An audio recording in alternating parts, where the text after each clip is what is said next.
حضرت انس رضی اللہ عنہ بیان کرتے ہیں، ایک آدمی آیا، اس نے عرض کیا، اللہ کے رسول صلی اللہ علیہ وآلہ وسلم، میں موجب حد والا عمل کر بیٹھا ہوں، لہٰذا آپ مجھ پر حد قائم فرمائیں۔ راوی بیان کرتے ہیں، آپ صلی اللہ علیہ وآلہ وسلم نے اس سے اس عمل کے متعلق کچھ دریافت نہ کیا۔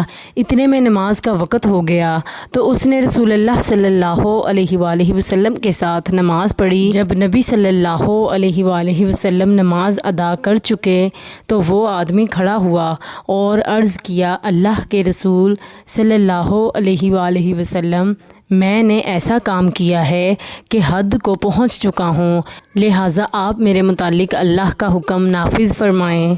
آپ صلی اللہ علیہ وآلہ وسلم نے فرمایا، کیا تم نے ہمارے ساتھ نماز نہیں پڑھی؟ اس نے عرض کیا، جی ہاں۔ آپ صلی اللہ علیہ وآلہ وسلم نے فرمایا، اللہ نے تمہارے گناہ یا تمہاری حد کو معاف فرما دیا۔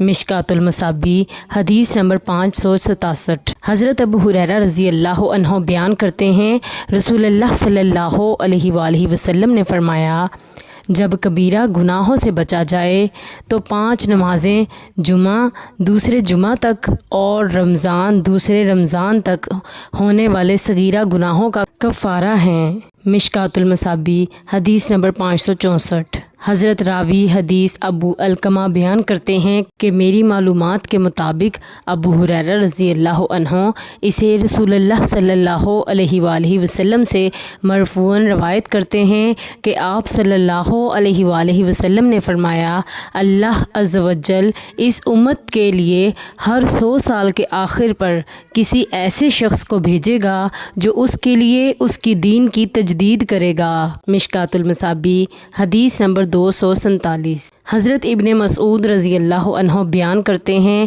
رسول اللہ صلی اللہ علیہ وآلہ وسلم نے فرمایا، قرآن 7 قرأتوں میں نازل کیا گیا، اس میں سے ہر آیت کا ظاہر اور باطن ہے اور ہر سطح کا مفہوم سمجھنے کے لیے مناسب استعداد کی ضرورت ہے۔ مشکوٰۃ المصابیح حدیث نمبر 238۔